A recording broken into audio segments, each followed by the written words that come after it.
Sir प्रणाम sir. हाँ अभिलाष जी कैसे हैं? सर बढ़िया sir.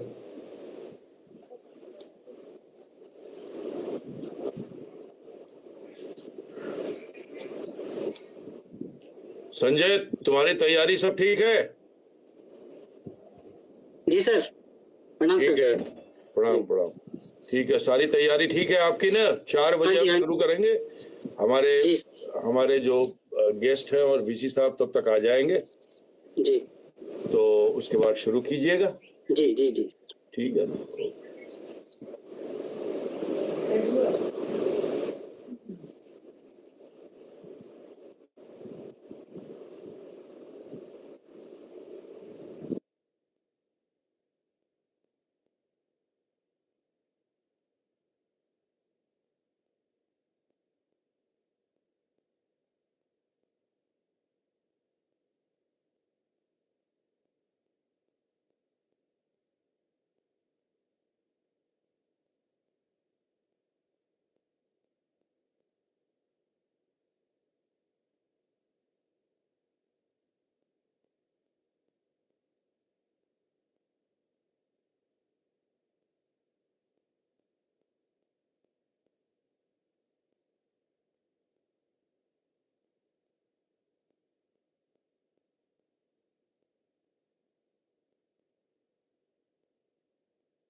Hello check.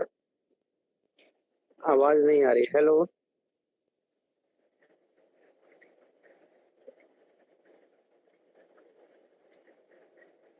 Hello check.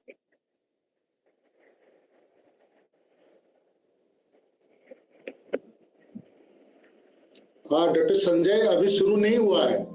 Oh sir नमस्ते। कोई बात नहीं। Thank you for joining. Thank you for joining sir thank you.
Sir नमस्कार सर, अहमद सर। नमस्कार नमस्कार सर थोड़ी देर में शुरू करेंगे sir. We are Sure. Waiting for some more people to join. Sure sure I am thank you ready sir, thank you very much.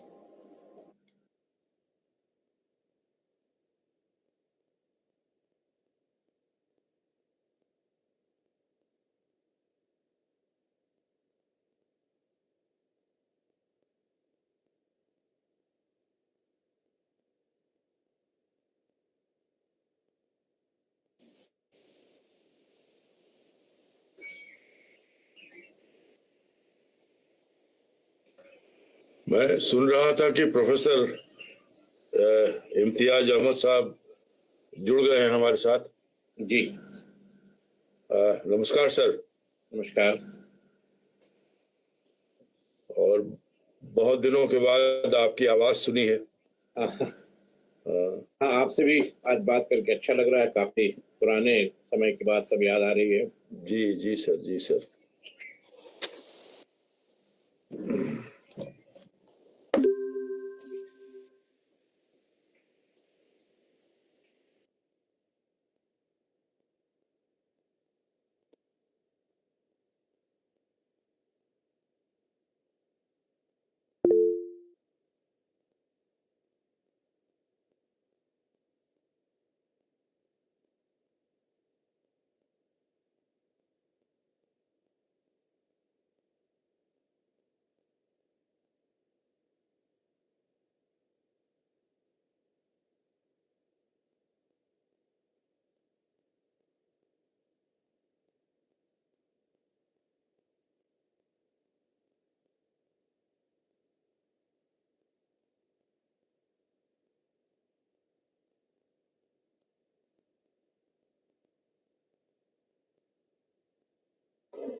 सबको आज की इस अमृत महोत्सव की व्याख्यान श्रृंखला, 7वीं व्याख्यान श्रृंखला पर इस संध्या को मैं सबका स्वागत करता हूं। जैसा कि आप सब लोग जानते हैं कि हमने यह कार्यक्रम 12 मार्च से शुरू किया था और कदम दर कदम हम आगे बढ़ते जा रहे हैं। हमें 75 आयोजन करने हैं, व्याख्यान श्रृंखला करनी है, जिसमें ये 7वां पायदान है। यह जो आयोजन है आज का, यह आयोजन पटना क्षेत्रीय केंद्र के सहयोग से हो रहा है और आज के हमारे मुख्य वक्ता और अतिथि हैं प्रोफेसर इम्तियाज अहमद। और 1942 के आंदोलन में जो लोग शहीद हुए थे और बिहार में जो 1942 का आंदोलन चला था, उस पर रोशनी डालेंगे प्रोफेसर इम्तियाज अहमद। तो मैं स्वागत करता हूं अपने गुरु और अपने गुरु भाई प्रोफेसर इम्तियाज अहमद साहब का, जिन्होंने हमें समय दिया इस अमृत महोत्सव में जुड़ने के लिए। मैं स्वागत करता हूं अपने कुलपति प्रोफेसर नागेश्वर जी राव का, जिनके निर्देशन में हम ये कार्य, यह जो पथ, लंबा पथ हमने चुना है, यह साहस, ये प्रेरणा उन्हीं से मिली है। मैं उनका स्वागत करता हूं, उनका अभिवादन करता हूं, उन्हें प्रणाम करता हूं। मैं स्वागत करता हूं अपने सभी क्षेत्रीय केंद्र को, अपने सभी निदेशकों और अपने सभी विद्यार्थियों का, और जो कोऑर्डिनेटर्स इस कार्यक्रम से जुड़े हुए हैं उनका भी स्वागत करता हूं। आज एक संकट की घड़ी है, हम इस संकट की घड़ी से गुजर रहे हैं। मन कभी बहुत उदास हो जाता है, लेकिन सोचिए कि आज तो हम आजाद हैं, स्वतंत्र हैं। जिस समय हम पराधीन होंगे, उस समय हमारी मानसिक स्थिति कैसी होगी। और इसीलिए हम इसे समझने के लिए इस अमृत महोत्सव का आयोजन कर रहे हैं। समुद्र मंथन से जो अमृत और विष मिला था, अमृत की ओर तो सब लोग भागे, लेकिन विष का पान किया शिव ने। नीलकंठ कहलाए आज उसी सेवा भाव की, शिव भाव की, राम भाव की और उस भारतीय परंपरा की आज जरूरत है कि हम सबकी सेवा करें और हम अपने शहीदों को याद करें कि उन्होंने कितनी मुश्किल से हमारे इस देश को आजाद कराया था।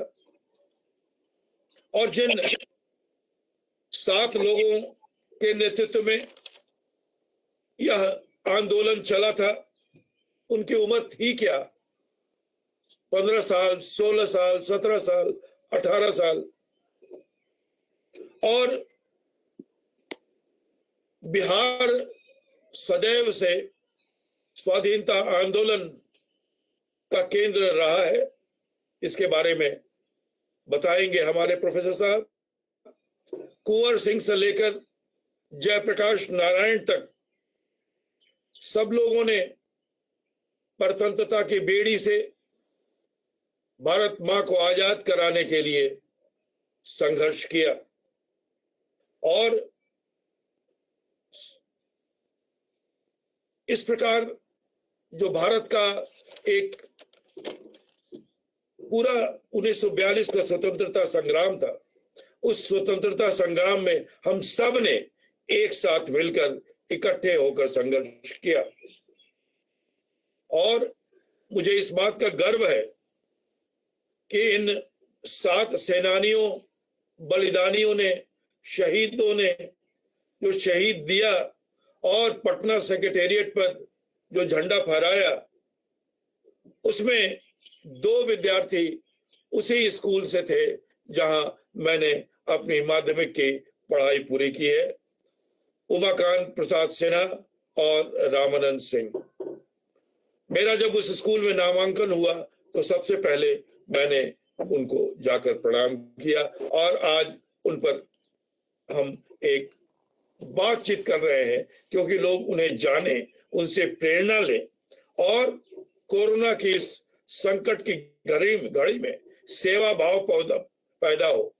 केवल बलिदान देश की आजादी के लिए ही नहीं बल्कि इस आजादी को बरकरार रखने के लिए भी, जो आज हमारे देश के जनतंत्र को, लोकतंत्र को बचाने के लिए, यहाँ की जनता को बचाने के लिए जो हमारे डॉक्टर्स, हमारे सेवा कर्मी, हमारे सेना नायक जिस प्रकार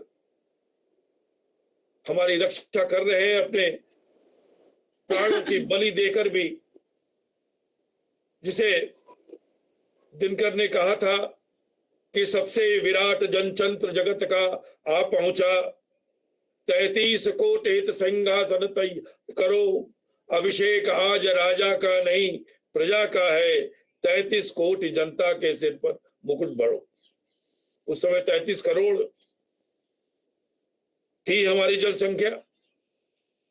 तो इस तरह से हमने आजादी का स्वागत किया, लेकिन आज आजादी संकट में है क्योंकि एक ऐसे वायरस ने हमारे ऊपर आक्रमण किया है कि हम उससे जूझ रहे हैं। तो हम उन शहीदों को याद करेंगे जिन्होंने हमें अपने देश के लिए, देश को आजाद कराने के लिए अपने प्राणों की आहुति दे दी। तो मैं सबसे पहले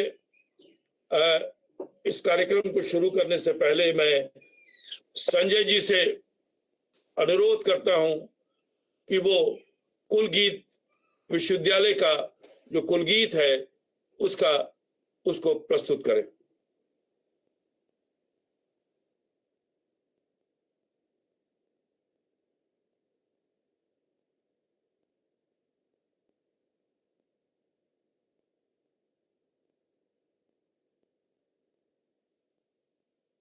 ये जन जन का विश्वविद्यालय,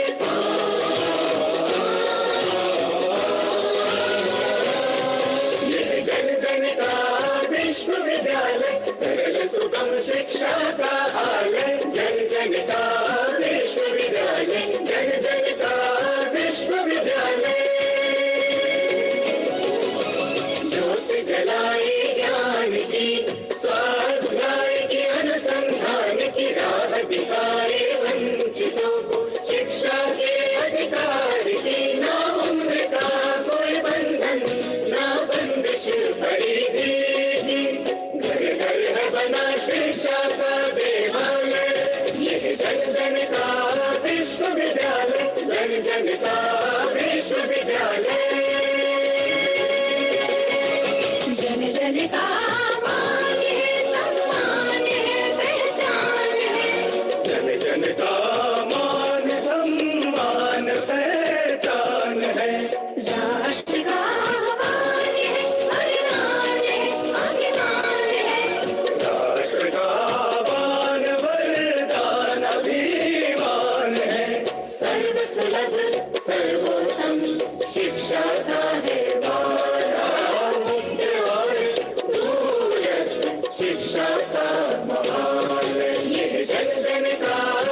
धन्यवाद संजय इस कुलगीत की विश्वविद्यालय के कुलगीत की प्रस्तुति के लिए। और जैसा कि मैंने अभी आपसे निवेदन किया कि हम अब कार्यक्रम आरंभ करने जा रहे हैं, जिसकी पूर्व पीठिका मैंने आपके सामने प्रस्तुत की थी। और मैं माननीय प्रोफेसर इम्तियाज अहमद जी, जो Khudabakhsh oriental public library Patna के निदेशक भी रह चुके हैं, पटना विश्वविद्यालय में प्रोफेसर भी रह चुके हैं, और इतिहास के प्रकांड विद्वान हैं, और बिहार के इतिहास के बारे में और उनकी विशेष रुचि है, पकड़ है। तो सर, मैं आपसे अनुरोध करता हूं कि आप अपना वक्तव्य दें। प्रोफेसर इम्तियाज अहमद साहब।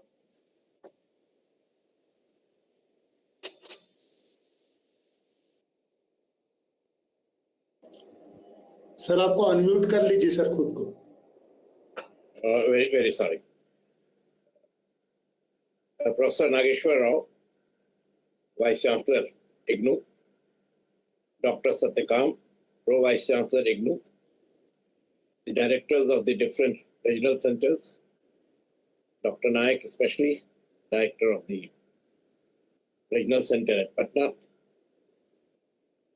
young friends who are with us this afternoon, a very good afternoon to all of you. मैं इस बात के लिए बधाई देना चाहूँगा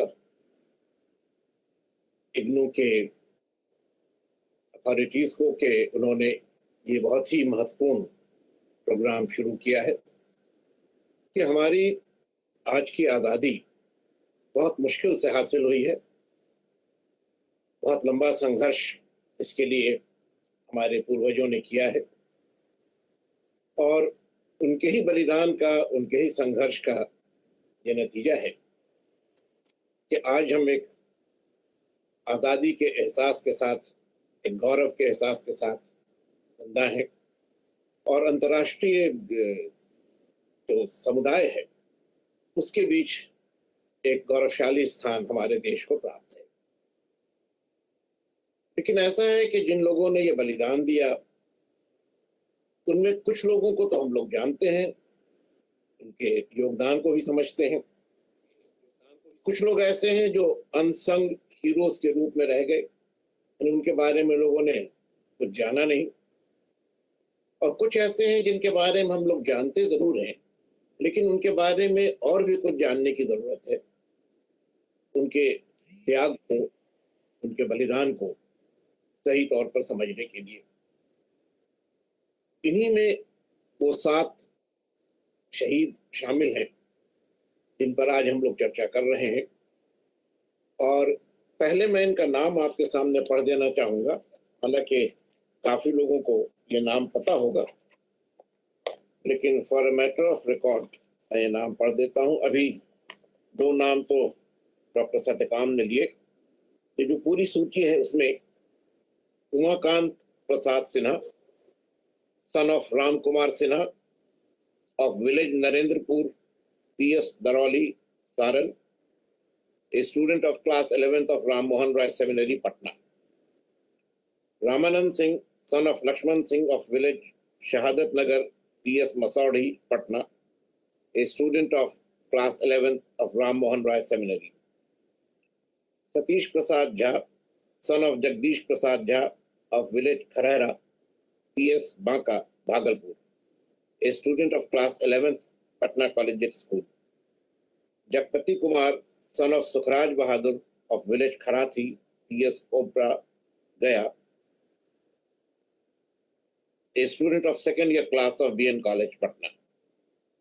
Devipat Chaudhary, son of Devendranath Chaudhary of village Jamalpur, Sylhet, a student of class 9th of Miller High School, Patna. Rajendra Singh, son of Shivnarayan Singh of Banwari Chak, Sonpur, Saran, a student of matric class in the Patna HE School. Ram Govind Singh, son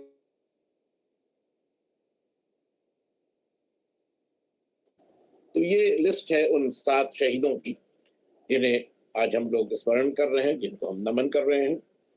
और इनकी याद में जो स्मारक पटना में बना है, वो कई नामों से उसकी चर्चा होती है। हम उसे मार्टियर मेमोरियल भी कहते हैं, हम उसे शहीद स्मारक भी कहते हैं, हम उसे सत्यमूर्ति भी कहते हैं और सप्तमूर्ति भी कहते हैं। लेकिन ये सारे नाम उस एक स्मारक के लिए हैं, उस पर्टिकुलर मेमोरियल के लिए है, जो अगस्त 1942 की क्रांति में, ये जो संघर्ष ब्रिटिश सरकार के खिलाफ हुआ, उस क्रांति में 11 अगस्त को इन्होंने शहादत दी और देश के प्रति जो सबसे बड़ा बलिदान हो सकता था वो उन्होंने दिया।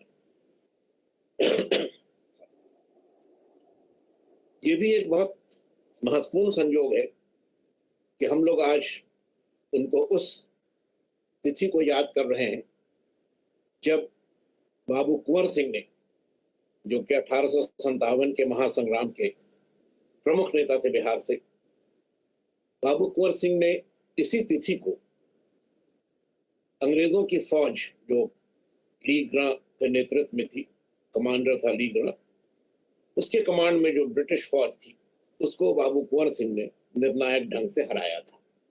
और हमारे जो मित्र बाहर से हैं, बिहार के बाहर से हैं, उनको हम ये भी कहना चाहेंगे कि आज भी हम लोग इस दिवस को कुंवर सिंह दिवस के नाम से मनाते हैं।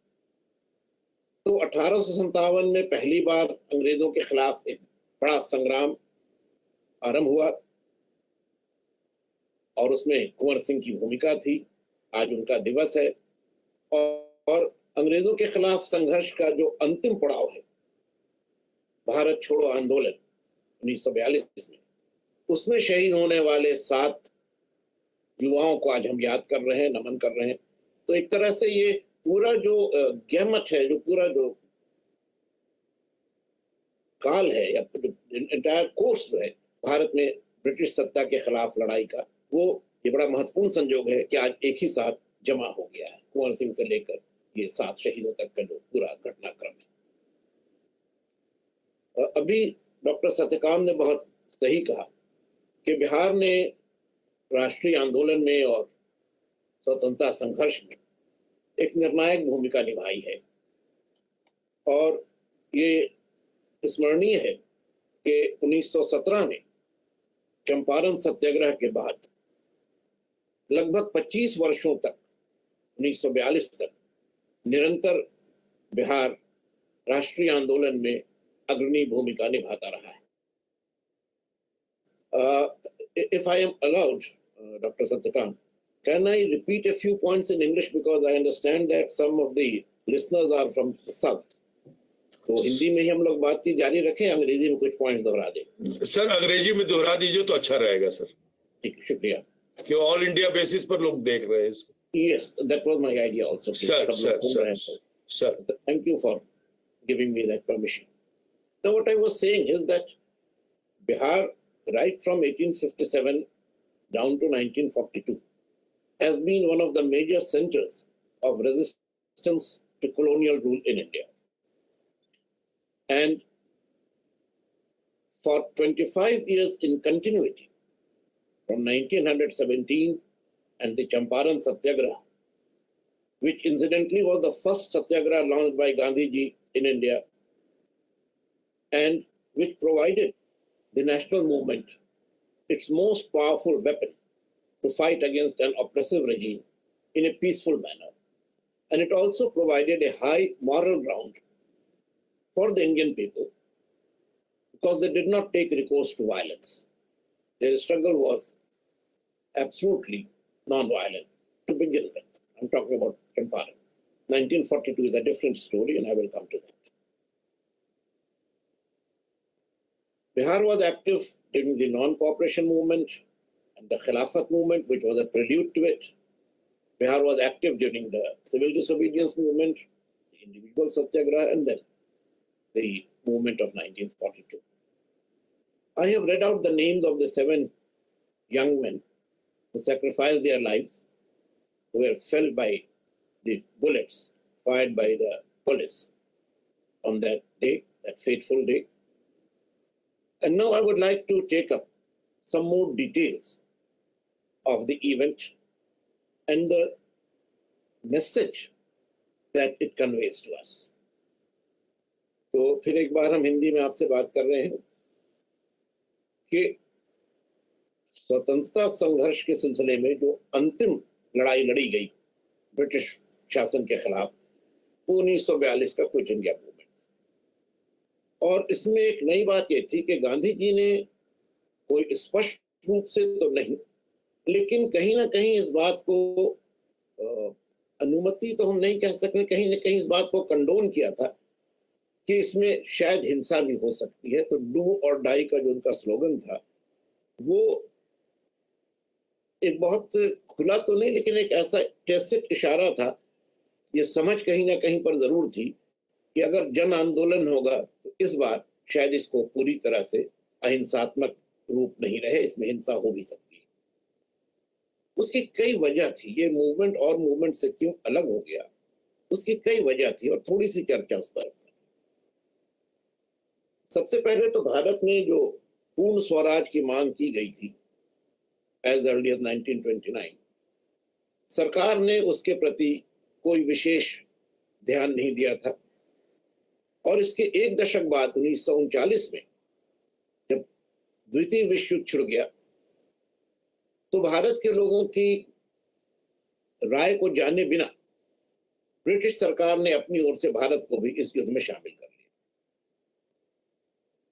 इससे प्रतिक्रिया हुई, there was a reaction, and in 7 provinces where the Congress was having a government, it was had constituted a government, in these 7 provinces the governments resigned।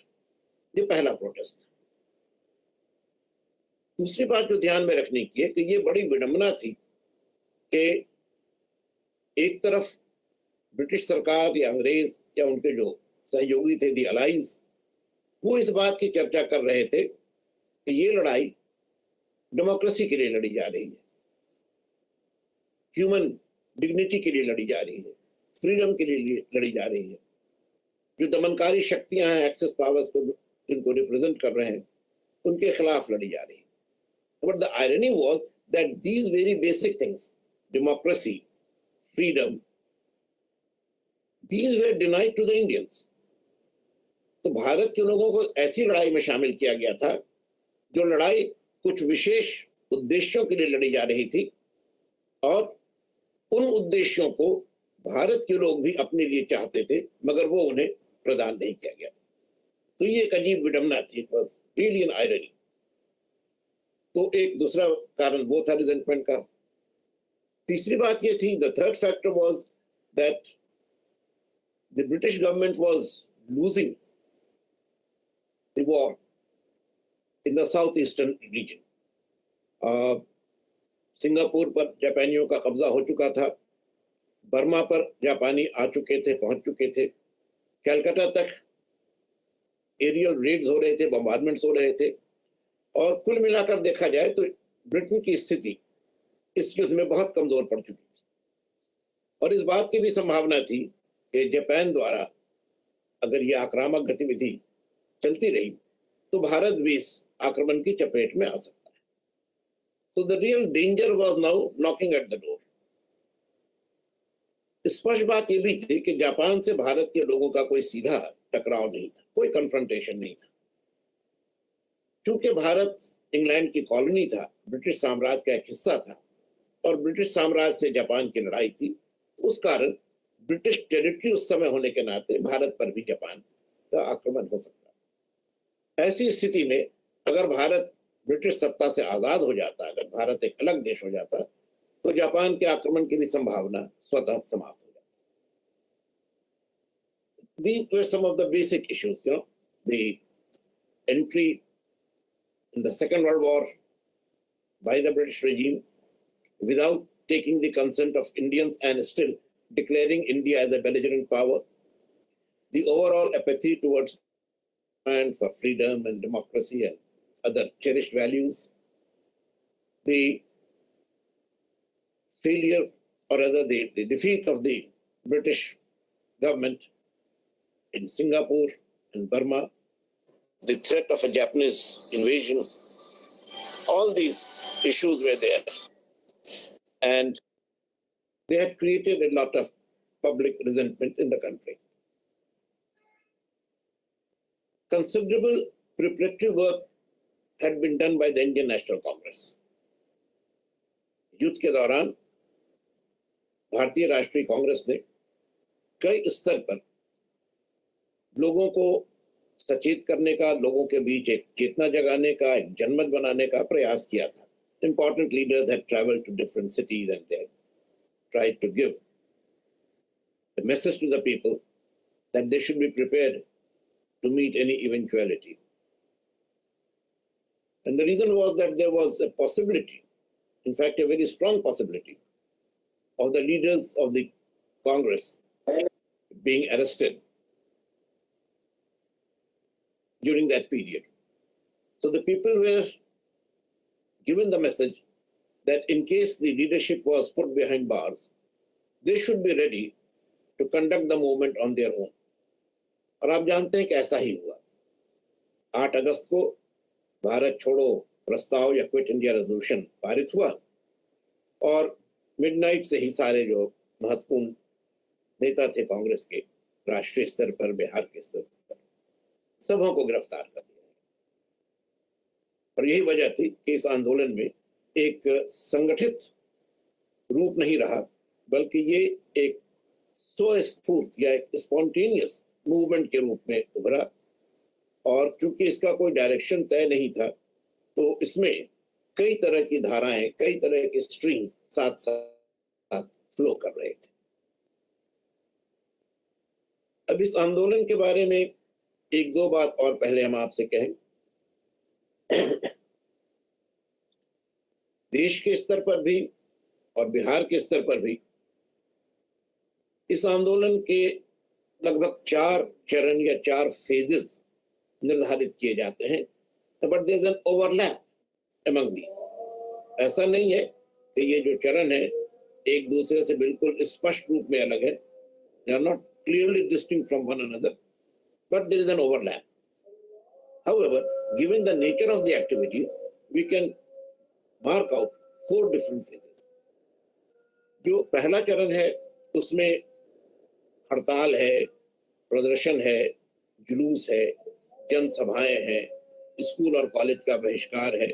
ये उसी तरह की लड़ाई है जो शुरू से सत्याग्रह के माध्यम से लड़ी जा रही थी. Very sorry, I have a bad throat. But of course it was not corona. तो ये पहला चरण था जिसमें सत्याग्रह का जो पहले से निर्धारित रूप था, जो एक मॉडल था, उसी का अनुसरण किया गया. That same model was adopted with some variations, because in some places there was a no tax campaign, in some places there was a manufactured assault attempt.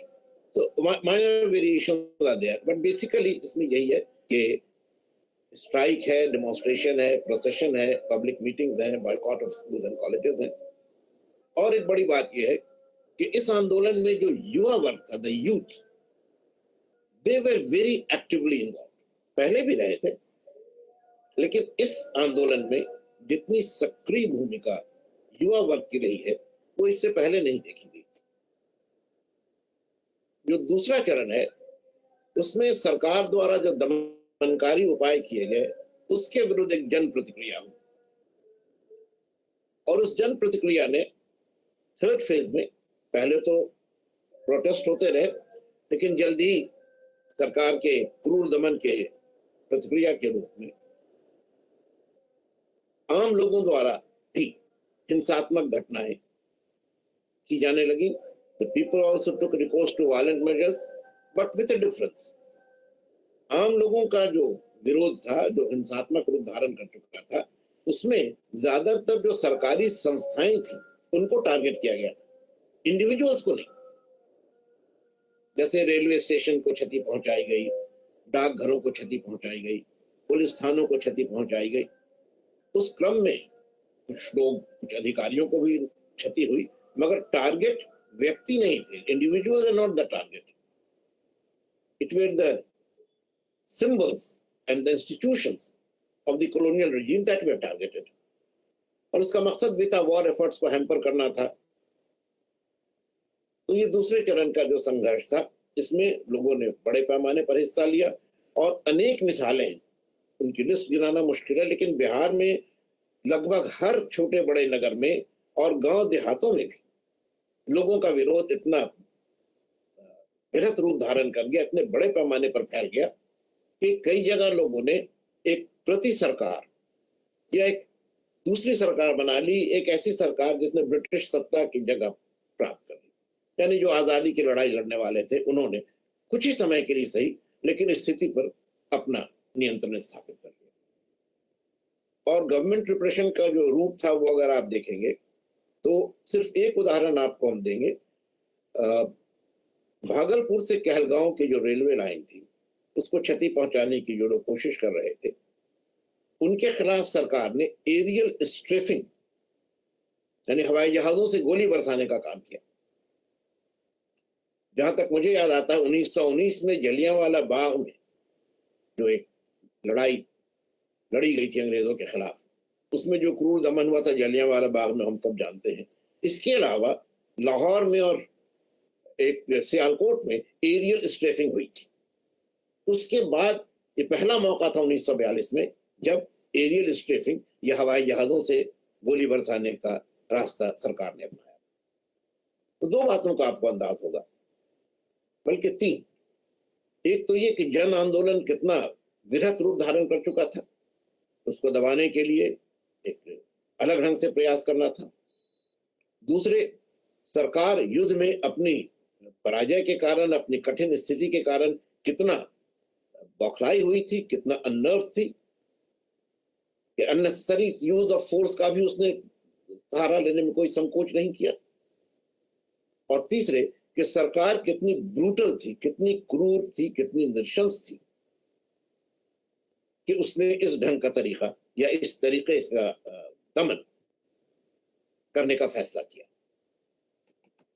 तो ये दूसरा चरण था और इसी चरण में, बल्कि तीसरा चरण था, और इसी दूसरे और तीसरे चरण के बीच में 11 अगस्त को पटना में वो घटना घटी जिसमें ये 7 शहीद अपने जीवन का सबसे बड़ा बलिदान दिया इन शहीदों ने, और एक तरह से ये राष्ट्रीय आंदोलन के इतिहास में एक अमर स्थान पा गए। ऐसा इनका स्थान बना जो कभी हम भूल नहीं सकते।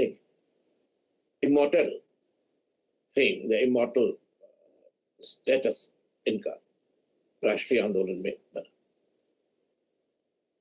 हुआ ये था कि 9 अगस्त से ही पटना में जन आंदोलन तो शुरू हो चुका था। कई जगहों पर पब्लिक मीटिंग हुई थी, डेमोन्स्ट्रेशन हुआ था। अंग्रेजों भारत छोड़ो का नारा सभी जगह गूंज रहा था। सरकार का दमन भी जारी था। 11 अगस्त की सुबह को एक नया घटनाक्रम शुरू होता है। New course of events unfolds itself from the morning of 11th of August, and this is the event with which we are concerned at this moment. जो हमारा थीम है या टॉपिक है वो यही है।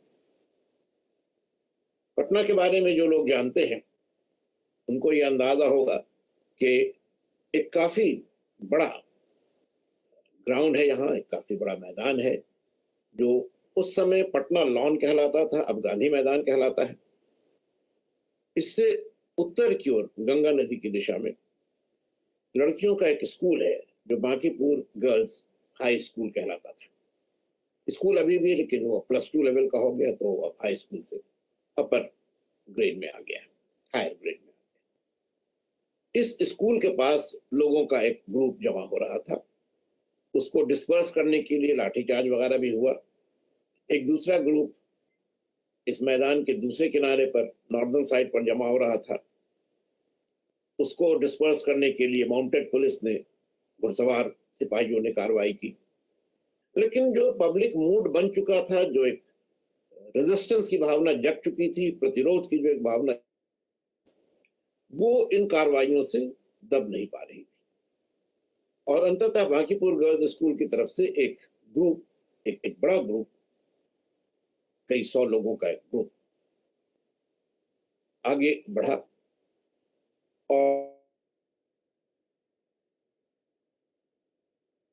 निर्णय इस बीच लिया गया। जो लोग थे उनकी यात्रा के दौरान ही ये निर्णय लिया गया कि जो सचिवालय भवन था, जो वहां से लगभग 4 या 5 किलोमीटर की दूरी पर रहा होगा, 5 किलोमीटर हम कह सकते हैं, but I am not very sure, उस सचिवालय भवन पर वो तिरंगा झंडा लहराएंगे। काफी उत्साह था, लोग गए।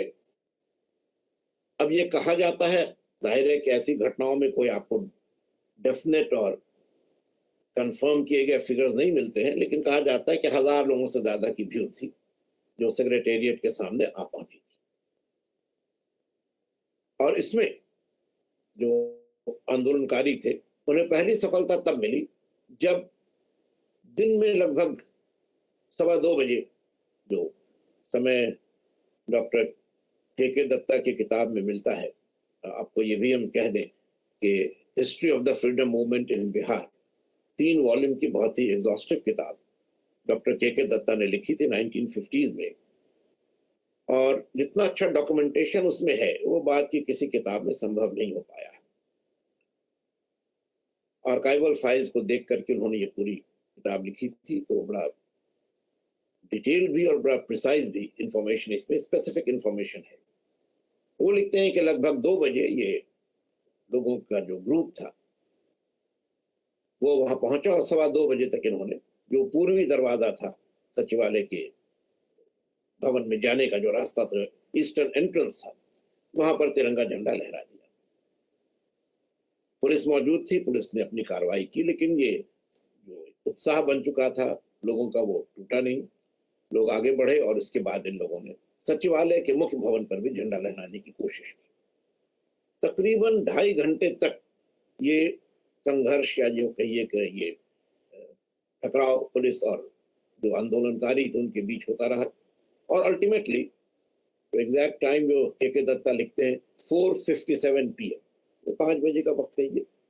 उस वक्त डिस्ट्रिक्ट मजिस्ट्रेट WG आर्चर ने आदेश दिया पुलिस फायरिंग का, और गुरखा मिलिट्री पुलिस जो वहां मौजूद थी उसके द्वारा 14 राउंड गोलियां चलाई गई। इसमें 7 युवा शहीद हुए, 7 छात्र शहीद हुए, उनका नाम हम आपको बता चुके हैं। कितने लोग इंजर्ड हुए, कितने लोग जख्मी हुए, उनकी कोई निर्धारित संख्या नहीं मिलती है। 50 लोग गिरफ्तार हुए, और उस समय तरह से शांति तो बन गई, लेकिन 12 से 14 अगस्त के बीच बड़े पैमाने पर पटना में लोगों का विरोध जारी रहा और काफी हिंसात्मक घटनाएं भी घटी। बिहार में इस आंदोलन की एक और विशेषता ये रही, और इसके साथ हम ये कोर्स खत्म करके दूसरे पॉइंट पर आएंगे, कि कुछ सोशलिस्ट, कुछ समाजवादी नेताओं ने भी, डॉक्टर सत्यकाम ने जयप्रकाश नारायण का जिक्र किया था, तो जयप्रकाश नारायण ने, राम मनोहर लोहिया ने और उनके कुछ और सहयोगियों ने एक नई पहल की, और उन्होंने एक क्रांतिकारी दल का गठन किया जो आजाद दस्ता के नाम से जाना गया। यह संगठन बिहार की सीमाओं से बाहर, बल्कि ब्रिटिश भारत की सीमाओं से बाहर नेपाल की तराई में सक्रिय रहा, और इसकी डिटेल्स में अभी हम नहीं जाएंगे, उसका वक्त नहीं है, लेकिन इसका 2 मकसद था। एक मकसद ये था कि जो मूवमेंट धीरे धीरे कमजोर पड़ने लगा था, पीटर आउट कर रहा था, that should be revived. The movement should not be allowed to peter out. और इसके लिए overt activities करनी थी। दूसरा मकसद था covert activities से, sabotage की activities। तो लोगों को यहाँ इस बात की शिक्षा दी जाती थी, ट्रेनिंग दी जाती थी कि बॉम्ब्स कैसे बनाएं, किस तरह से इंसेंडियरी मटेरियल को जमा करें, आग लगाने के लिए कैसे व्यवस्था करें, और सरकारी जो संस्थाएं थी उनको किस तरह क्षति पहुंचाएं। ये एक बड़ा इंटरेस्टिंग, एक बड़ा ही नया एस्पेक्ट था इस आंदोलन का बिहार में, और ये एक वजह थी कि आंदोलन बिहार में ज्यादा लंबे समय तक सक्रिय रहा, और लगभग मिड सितंबर के बाद ही पूरी तरह से नॉर्मलसी बिहार में रेस्टोर हो सकी। करीब 15 दिन तो बहुत सक्रिय रूप में, और उसके बाद लगभग 1 महीना तक धीरे धीरे धीरे, लेकिन इस आंदोलन की आग सुलगती नहीं। तो the movement did not end as abruptly as the government would have wanted. अब इसके बाद एक दो बातें और हम आपसे कहेंगे। एक तो ये कि इन शहीदों की यादगार बनाई गई, एक मेमोरियल इनके लिए बनाया गया। आप जानते ही हैं कि ये स्मारक जो आज है, शहीद स्मारक या मार्टियर्स मेमोरियल, इसका फाउंडेशन स्टोन उसी दिन रखा गया था जिस दिन देश आजाद हुआ था, यानी 15 अगस्त 1947। और इसका फाउंडेशन स्टोन रखने वाले इंडिपेंडेंट बिहार, यानी इंडियन इंडिपेंडेंस के बाद जो बिहार का स्टेट था, प्रोविंस था, उसके पहले गवर्नर थे जयराम दास दौलत राम। और वहां जो बिहार के पहले चीफ मिनिस्टर हुए पोस्ट इंडिपेंडेंस, श्री कृष्ण सिंह, वो भी मौजूद थे।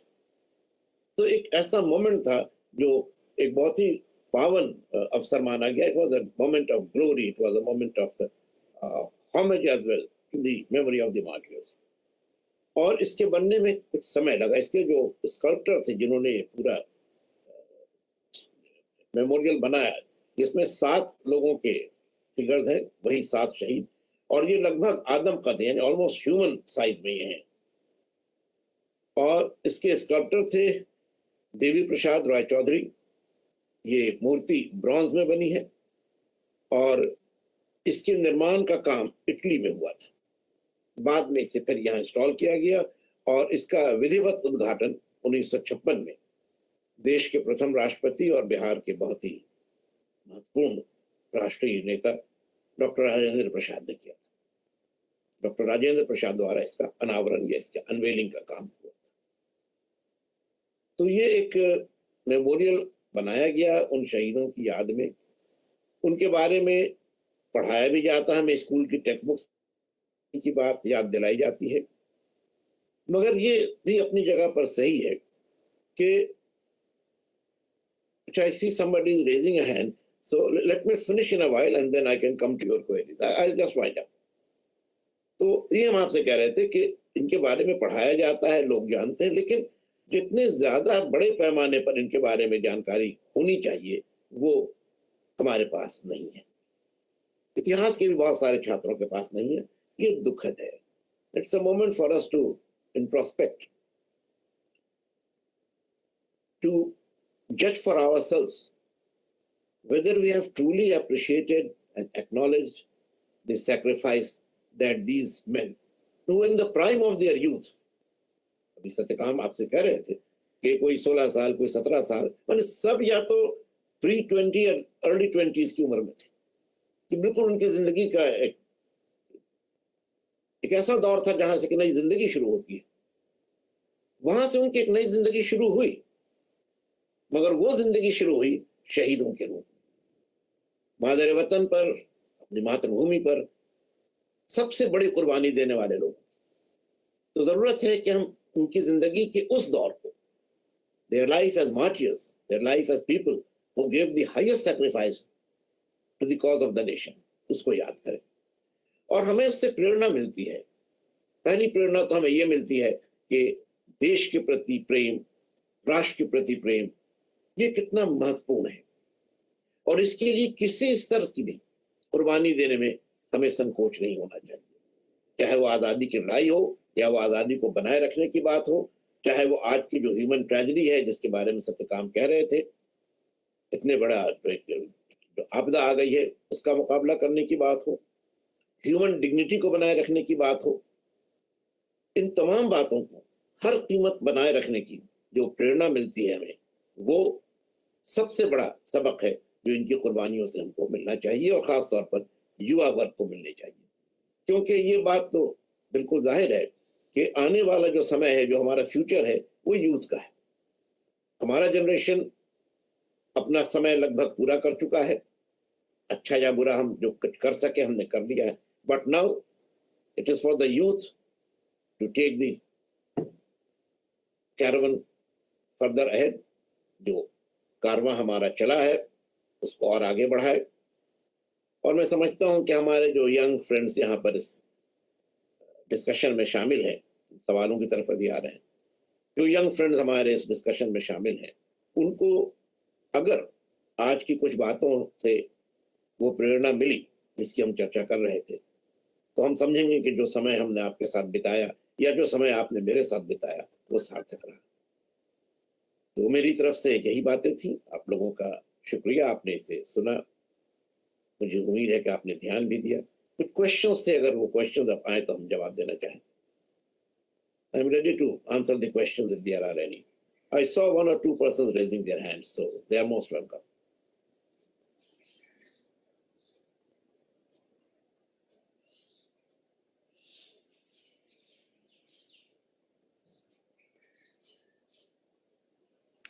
धन्यवाद प्रोफेसर इम्तियाज अहमद साहब। अगर कोई सवाल बीच में आएगा तो हम आपसे मुखातिब होंगे। अभी आपने जो अनटोल्ड स्टोरी हमारे विद्यार्थियों के सामने और हमारे अध्यापकों के सामने, इसमें बहुत सारे हिस्ट्री के प्रोफेसर्स और हिस्ट्री के स्टूडेंट्स भी शामिल हैं जो आपकी बात को बहुत ध्यान से सुन रहे थे। और ये पूरा प्रोग्राम ऑल ओवर इंडिया प्रसारित हो रहा है, तो इसलिए आपने अच्छा किया कि आपने बीच बीच में अंग्रेजी का भी इस्तेमाल किया। और आप तो मेरे गुरु रहे हैं, तो मुझे आपको आज बोलते देखकर बहुत अच्छा लगा।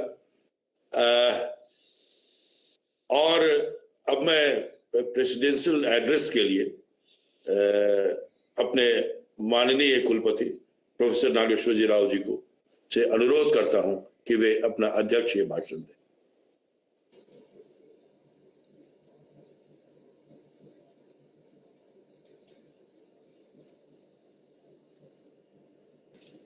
Sir, professor Nageshwar Rao ji.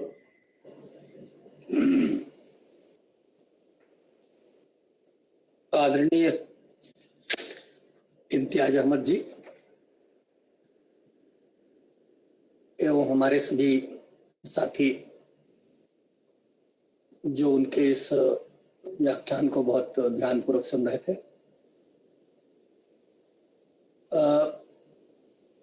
इतिहास का वो पन्ना जिसके बारे में बहुत कम लोग जानते हैं और उसको जिस तरह से यहाँ प्रस्तुत किया गया, हम लोग सभी लगभग भावुक थे और भाव विभोर हो गए थे। 7 युवाओं के शहादत की ये दास्तान शायद बिहार में तो अधिकांश लोगों को मालूम होगी, लेकिन आज पूरे देश में आजादी के 75 वर्ष बाद इस अमृत महोत्सव के अवसर पर जो बताई गई वो हम सबके लिए प्रेरणा का स्रोत है।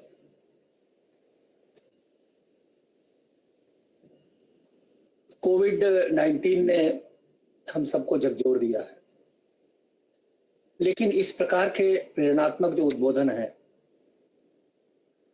वो हमें नई ऊर्जा लाते हैं, हमें कुछ करने देते हैं। जैसा कि इम्तियाज जी ने ये भी कहा था कि तब देश को स्वतंत्रता प्राप्त करनी थी, आज हम स्वतंत्र हो गए हैं, हम उस स्वतंत्रता को बनाए रखें और हम आगे बढ़ें। और इस आगे बढ़ने की यात्रा में हम अपना योगदान किस प्रकार से करें, यह दिशा हमको आदरणीय इम्तियाज जी के उद्बोधन से प्राप्त हुई है। हम लोग इतिहास पढ़ते भी थे और मॉडर्न हिस्ट्री का पन्ने बहुत कम बताए जाते थे, और उस पर ध्यान भी हम लोग कम दे पाते थे। और शायद यही कारण है कि हमारे प्रधानमंत्री जी ने यह आयोजन हम सब के लिए रखा, विशेष रूप से नई पीढ़ी के लिए, जो उसकी आंच भी नहीं देख पाए हैं। हम लोग को तो जीवन में वो दिन तो नहीं देख पाए, लेकिन उसके बाद जो लोगों का देश के प्रति जज्बा था, उसको हम लोगों ने बहुत नजदीक से देखा है। आज इम्तियाज जी ने उसको जगा दिया हम सब में, किसी भी रूप में, चाहे हम थोड़ा ही कंट्रीब्यूट करें, लेकिन करें, देश के लिए सोचें। और देश के लिए सोचते हुए जो छोटे छोटे हमारी इकाइयां हैं, चाहे वो स्वास्थ्य का क्षेत्र हो, चाहे वो शिक्षा का क्षेत्र हो, चाहे वो कृषि का क्षेत्र हो, चाहे वो व्यापार का क्षेत्र हो, हम अपने अपने क्षेत्र में उन सभी कार्यों को करें जो हमारे देश को आगे बढ़ा सकता है, हमारे देश को कमजोर ना करें, हम देश को और मजबूत बनाएं। हम सबके इस योगदान की देश को आवश्यकता है, और यही बात इम्तियाज जी ने बहुत सरल तरीके से हम सबके सामने रखी। उन्होंने वो दिन हमको दिखा दिया जब स्वतंत्रता प्राप्त होने के तुरंत पश्चात वहां के राज्यपाल द्वारा इनॉग्रेट हुआ था, और बाद में 7 साल बाद, 7 या 9 साल बाद उसको अनवेल किया गया, वो भी राष्ट्रपति द्वारा। बात बहुत पुरानी नहीं है, लेकिन हमें उन दिनों की याद जरूर दिला रही है जब हमारे युवा, हमारे घरों के बच्चे देश के लिए कितना सोचते थे, जान की परवाह नहीं किया। और कम उम्र में न शिक्षा की ओर ध्यान, न रोजगार की ओर ध्यान, न परिवार, सबसे ऊपर उन्होंने देश को माना। और आज उन 7 युवाओं को हम लोग याद कर रहे हैं। सत्यकाम जी एक बहुत बड़ा कार्य कर रहे हैं, ये एक महायज्ञ है, ज्ञान का यज्ञ है, प्रेरणा का यज्ञ है, हम सब में एक नई ऊर्जा भरने का यज्ञ है। ये जो वक्तव्य है हम सबके लिए अमूल्य धरोहर है। इस धरोहर को हम लोग अपने सभी छात्रों तक, जिनकी संख्या लगभग 30 लाख है, तक पहुंचाने का प्रयास करेंगे, क्योंकि यह जो अमृत महोत्सव है, इसके अमृत की गूंज हमारे इस पीढ़ी को एक नई स्फूर्ति, एक नई प्रेरणा, एक नया रास्ता दिखाने में बहुत बड़ी भूमिका निभाएगी। इस अवसर पर मैं आदरणीय इम्तियाज जी का विशेष रूप से विश्वविद्यालय परिवार की ओर से आभार व्यक्त करता हूं। उन्होंने अपना बहुमूल्य समय दिया, हम सबको प्रेरित किया और हम सबका मार्ग प्रशस्त भी किया। उनका एक एक शब्द हमारे लिए धरोहर है, इग्नू परिवार के लिए धरोहर है, और हम सबको निश्चित रूप से एक बेहतर दिशा, एक बेहतर रास्ता दिखाने में प्रकाश पुंज का कार्य करेगा। बहुत बहुत धन्यवाद, बहुत बहुत आभार। धन्यवाद सर। आदरणीय कुलपति महोदय के इस अध्यक्षीय व्यक्तित्व से वक्तव्य के बाद ये स्पष्ट हो गया है कि कुलपति महोदय ने कितने भावप्रवण और भावुक दृष्टि से इस समस्त जो घटना है उसको ग्रहण किया और बिल्कुल सही कहा है कि हमें उन्हें याद करना है, उनसे प्रेरणा लेनी है और लगातार सर हमारे इस आयोजन का यही उद्देश्य होगा कि ये जो अनटोल्ड स्टोरीज हैं शहीदों की, उनको हम लोगों को बताएं। बड़े बड़े जो हमारे नेता हैं जिनके नेतृत्व में हमने आजादी प्राप्त की, उन सबको हम जानते हैं, उनके बारे में इतिहास में पढ़ाया जाता है, लेकिन बहुत लोग केवल साहित्य के एक पात्र के रूप में आए हैं, लेकिन उनकी जिंदगी के बारे में लोग नहीं जान पाए। आज प्रोफेसर इम्तियाज अहमद ने जिस ढंग से, जिस किस्सा गोई की शैली में उन्होंने हमें सुनाया है, वे मुझे क्लास में भी इसी तरह इतिहास पढ़ाया करते थे। और सर मैं आपको ये बता दूं कि प्रोफेसर इम्तियाज अहमद के पिताजी भी मेरे गुरु थे और इस तरह ये मेरे गुरु भाई भी हैं।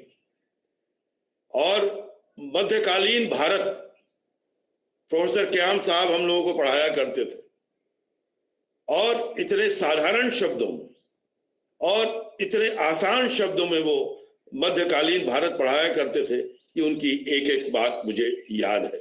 तो वो किस्सागोई की परंपरा, वो इतिहास की परंपरा प्रोफेसर इम्तियाज अहमद में भी जारी रही और ये बहुत प्रेरणास्पद भाषण रहा उनका आज का। ये पूरा आयोजन हमारे क्षेत्रीय केंद्र पटना द्वारा आयोजित किया गया और इसके लिए मैं पटना के क्षेत्रीय निदेशक डॉक्टर अभिलाष नायक जी का आभारी हूं कि उन्होंने मेरे गुरु को मुझसे मिलाया बहुत दिनों के बाद और इतने अच्छे विषय पर उन्होंने से सबको अवगत कराया। तो मैं आपसे अनुरोध करता हूं डॉक्टर अभिलाष नायक जी कि आप धन्यवाद ज्ञापन का कार्य संपन्न करें।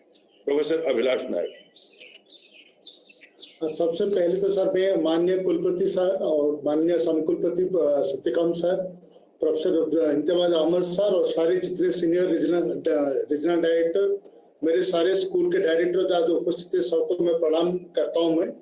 और आज जो सर मौका आपने दिया है हमें, सत्यकांत साहब मुझे फोन करके बोले कि अभिलाष इसके ऊपर एक वेबिनार करते हैं, तो मैंने बोला कि सर हम प्रपोजल बना के भेजते, आपको मैंने पसंद होता तो हम करेंगे। तो इसीलिए पहले तो हम माननीय कुलपति सर को और माननीय समकुलपति प्रोफेसर सत्यकांत सर को धन्यवाद देना चाहते हैं कि हमारे जो प्रपोजल प्रस्ताव हमने भेजा था इस वेबिनार करने के लिए, आप लोगों ने उसके लिए स्वीकृति दिया और इतने कम दिनों में समय में इसको आपने स्वीकृति दिया, इसके लिए सर धन्यवाद। और दूसरी बात सर हम धन्यवाद देना चाहेंगे प्रोफेसर इम्तियाज अहमद साहब को। एक फोन पे सर राजी हो गए, इतने बड़े विद्वान हमारे सामने आके, जैसे आपने बताया सर कि आपके साथ गुरु और शिष्य की जो मुलाकात हो पाया यहाँ पे, इतने अच्छे गुरु इतना आसानी से नहीं मिलते, लेकिन सर को फोन करते ही मेरे कलीग डॉक्टर दीक्षित ने जब उनसे बात किया तो सर इमीडिएटली हाँ बोल दिए। उसके बाद मैंने भी सर से बात किया था। It is so nice of him sir, thank you so much for being with us on this occasion and inspiring all of us with these untold stories of the freedom struggle in Bihar. और मेरे सारे जो schools के director है, आज हमारे university का छुट्टियां चल रहा है because of the corona pandemic. In spite of that सारे स्कूल्स के डायरेक्टर, मैं देख रहा था कि बहुत सीनियर डायरेक्टर सब बैठे हैं। प्रोफेसर पीटी कौल भी है, प्रोफेसर एस.आर. झा है, प्रोफेसर संतोष पंडा है, प्रोफेसर पंकज खरे है, बहुत सारे सीनियर टीचर्स यहाँ बैठे हैं। और मेरे सारे स्कूल के डायरेक्टर भी बैठे, मेरे सारे रीजनल सेंटर में जितने सीनियर कलीग भी बैठे हैं। इसके साथ मैं देख पा रहा हूं कि मेरे सामने नंबर देख के 82 अभी भी, मतलब खत्म होते होते भी 82 नंबर है। तो this is very inspiring number. हम चाहते थे थोड़ा सा ज्यादा लोगों को इनवाइट करने के लिए, लेकिन ये कम समय में थोड़ा सा नहीं हो पाया, इसलिए हम चाहेंगे कि आगे जो होगा उसमें और ज्यादा करेंगे। मेरे जितने सारे सीनियर कोऑर्डिनेटर सर, जैसे कि प्रोफेसर सत्यकाम सर से परमिशन लेके मेरे पटना रीजन के सीनियर कोऑर्डिनेटर सबको मैंने बुलाया था यहाँ पे, और मैं देख पा रहा हूँ कि मेरे सारे सीनियर कोऑर्डिनेटर सर यहाँ पे उपस्थित है। बीएन कॉलेज जहाँ के एक हमारे स्टूडेंट मैंने जो शहीद थे जगतपति कुमार, वहाँ के भी हमारे कोऑर्डिनेटर सर यहाँ पे उपस्थित है। प्रोफेसर डीएन सिन्हा साहब यहाँ पे उपस्थित है, प्रोफेसर कछुए भी है, प्रोफेसर सुनील यादव सारे, और राजेश सिन्हा साहब भी है। सारे सीनियर कोऑर्डिनेटर सर यहाँ पे उपस्थित है। सबको मेरे तरफ से धन्यवाद। मेरे कलीग्स, मेरे असिस्टेंट डायरेक्टर सारे यहाँ पे उपस्थित है। और सर इसको हमने फेसबुक लाइव स्ट्रीमिंग भी कराया, जितने स्टूडेंट वहां पे भी देख रहे हैं सबको धन्यवाद सर। आप और last but not the least, आपके जो पीबीसी ऑफिस है जहाँ पे ये सारा टेक्निकल अरेंजमेंट किया गया, उन सबको सर धन्यवाद। फिर एक बार हम ऐसे एक मौका के इंतजार में रहेंगे सर। धन्यवाद सर, नमस्कार। एक मिनट के लिए सत्यकाम साहब, मेरी तरफ से आप सब लोगों का बहुत बहुत शुक्रिया। आपने मौका दिया और इन शहीदों को एक खराज अकीदत या एक होमेज पे करने का मौका दिया। बहुत आपका शुक्रिया। धन्यवाद सर। अब ये कार्यक्रम का हम समापन कर रहे हैं। मैं पीबीसी ऑफिस से ये अनुरोध करता हूं कि वो नेशनल एंथम राष्ट्रगान का संचालन करें।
सबको सर फिर एक बार नमस्कार। नमस्कार सबको, नमस्कार सर को बहुत बहुत नमस्कार कि आप आए और आपने बहुत अच्छा लेक्चर आज दिया। बहुत दिनों के बाद आफ्टर 40 इयर्स मैंने आपकी आवाज सुनी, आपका लेक्चर सुना, तो इसलिए बहुत बहुत शुक्रिया सर। कभी पटना आऊंगा तो मुलाकात करूंगा सर। Okay, thank you. आपको भी सर बहुत धन्यवाद, आपने मौका दिया इसके बाद। Thank you. Imtiaz Ahmad sir, नमस्कार।